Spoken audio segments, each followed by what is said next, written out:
안녕하세요. 오늘의 질문 강국진입니다. 자, 부분과 전체. 오늘은 12장, 13장에 나오는 내용 중에서 간단한 그 상황이 어떻게 진행되는가만 설명드리고 그 중에서 어떤 그 청년과 하이젠베르크가 나눴던 대화를 중심으로 한번 소개를 해보겠습니다. 12장의 제목은 혁명과 대학 생활이고 1933년에 있었던 일입니다. 그리고 13장의 내용은 원자 기술의 가능성과 소립자에 대한 토론입니다.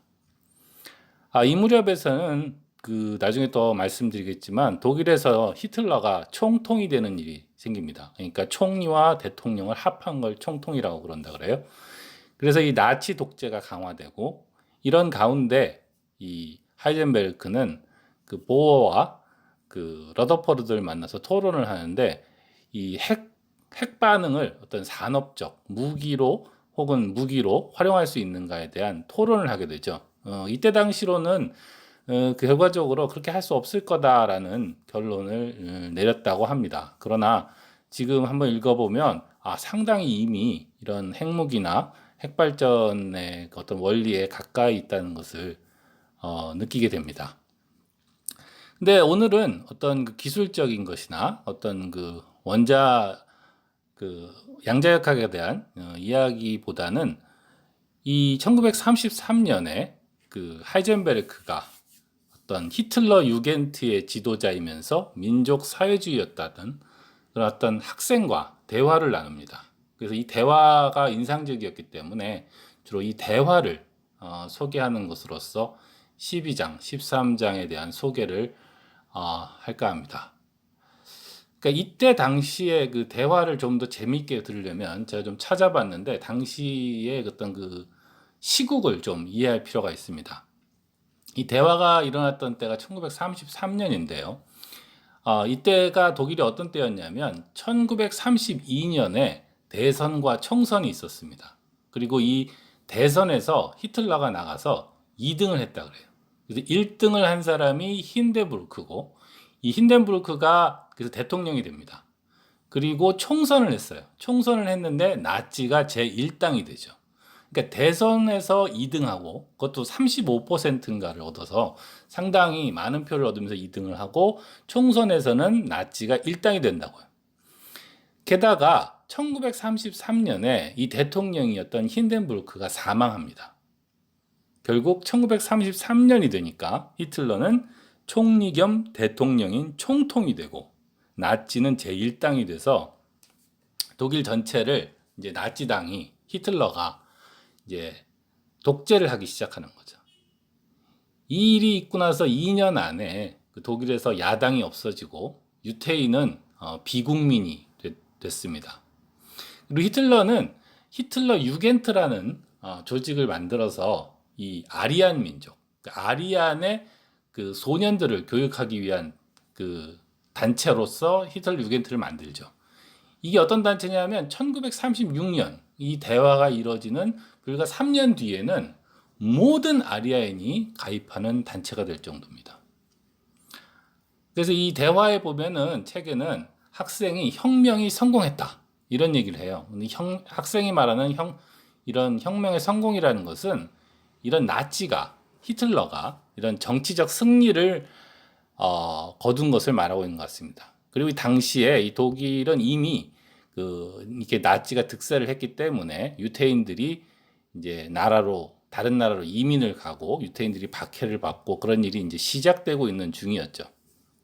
이에 대해서 이제 하이젠베르크는 일절 간섭하지 않고 그것에 비판적으로 나옵니다.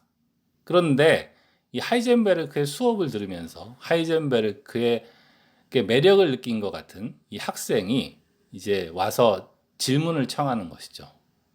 당신같이 훌륭한 사람이 왜 우리 같은 젊은이들한테 길을 가르쳐 주지 않는가? 왜 당신은 국가 재건 운동에 참여하지 않는가?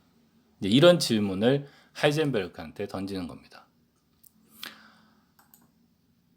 이런 그 학생의 질문에 대해서 하이젠베르크는 이렇게 말합니다.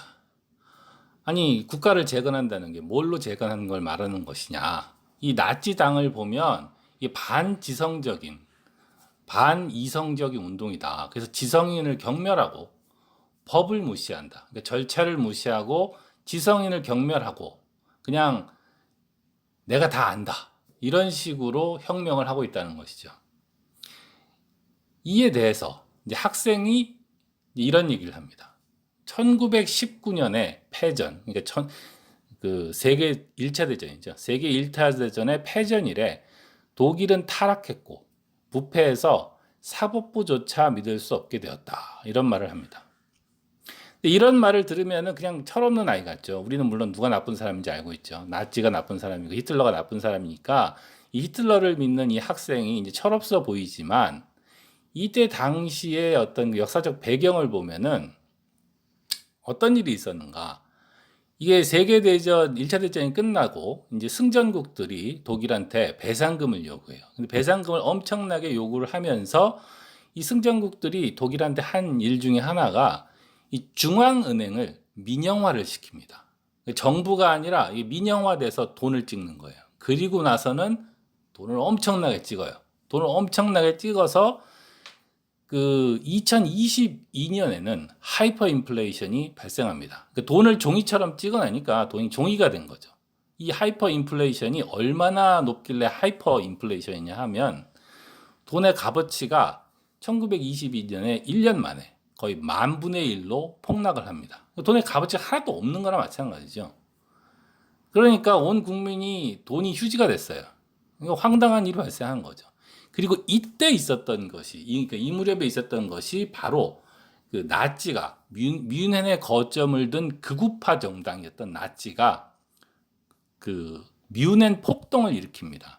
이때까지만 해도 나치는 이 전국 정당이 아니라 지방에 있는 그냥 극우파 그 단체였다 그래요. 그런데 쿠데타를 일으키죠. 이게 실패해요. 아주 허접한 그런 쿠데타였다고 해요. 그러니까 당장에 실패하고 히틀러는 구속을 됐는데 구속을 되고도 굉장히 그 판사가 히틀러를 애국자로 부를 정도로 이렇게 화기애애한 분위기였고 그리고 구속을 된 다음에 얼마 안 있어서 6개월인가 만에 쿠데타를 일으켰는데 6개월 만에 히틀러는 풀려나죠. 이 감옥에 있었을 때도 굉장히 대우가 좋았다고 합니다. 그러니까 이 독일이 이렇게 막 돈이 휴지가 되고 막 이런 어마어마한 일이 있었기 때문에 독일 국민들은 이제 믿을 사람이 없다. 정부도 못 믿겠고 사법부도 못 믿겠고 은행도 못 믿겠고 이런 나라 정상적으로는 그러니까 법을 지키고 이성을 따르고 모범을 보이고 이런 식으로는 개혁 못하지 않느냐라는 생각을 하게 된 거죠. 그리고 그런 사람 중에 하나가 바로 이 그 어린 학생인 이 그 유겐트의 지도자였던 것이고요. 그러니까 옳지는 않다고 해도 정서적으로 어느 정도는 그 이해는 가죠. 야, 저럴 수밖에 없겠다 이런 거죠. 그래서 이런 그 히틀러의 지지자들은 히틀러는 억압받는 독일의 이익을 지킬 지도자다. 왜냐하면 히틀러는 간단히 국익을 포기하지 않고 주변의 나라에게 노라고 할 수 있는 그런 강력한 그 권위를 가지고 있다라고 이제 생각하게 된 거죠. 근데 이런 게 나쁜 것은 아니지만 잘못된 게 뭐냐면 뭐 이성도 없고 절차도 없고 법도 없고 무조건 깡패처럼 마구 휘둘러서 세상을 좋게 만들 수 있다. 이렇게 생각하는 게 잘못된 거죠. 그리고 바로 이제 하이젠베르크가 이 점을 이제 지적합니다. 이게 재건이라는 게 뭐가 재건이냐? 나는 폭력에 반대한다. 그리고 국익이라는 것은 앞으로는 군대가 아니라 주변 국가와의 우호 관계로 지켜야 된다. 그리고 어떤 식으로 정치 운동을 하든지 간에 이제 미래는 예측하기 어렵다.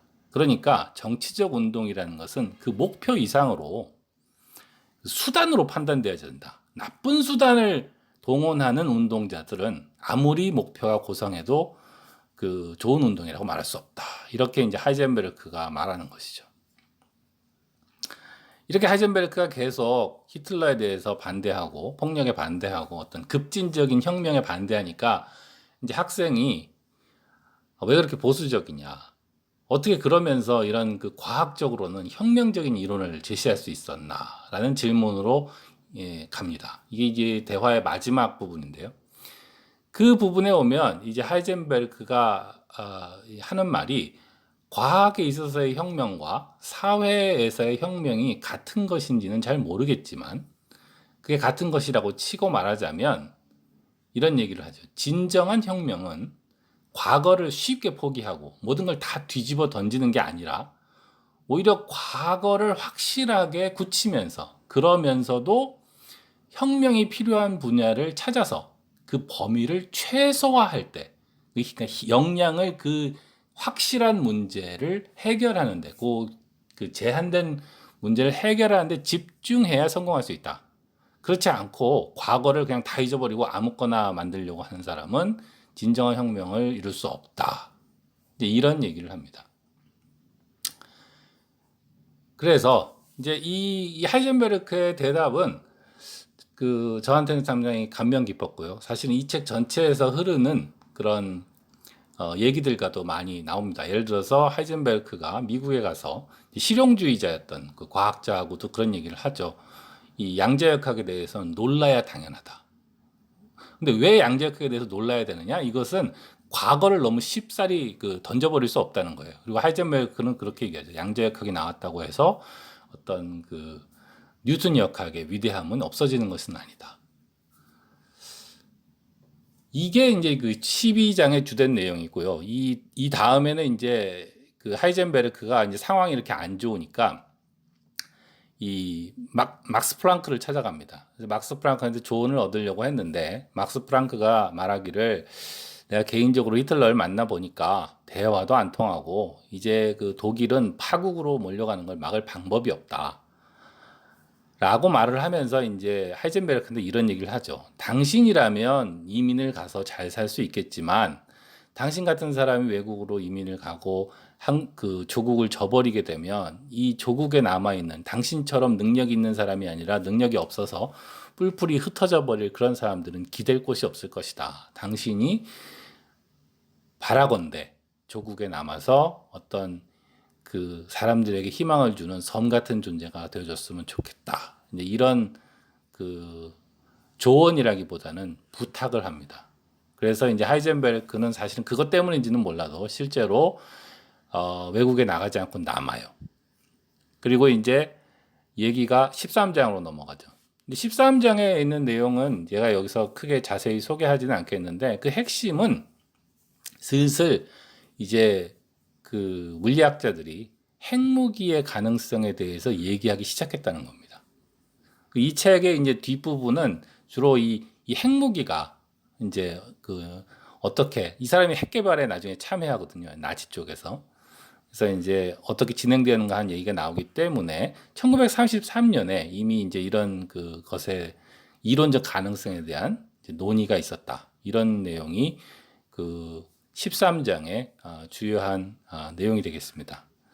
12장, 13장의 내용 중에서 제가 특별히 재밌다고 생각하는 부분인 이 학생과의 대화 부분을 발췌해서 오늘은 소개드렸습니다.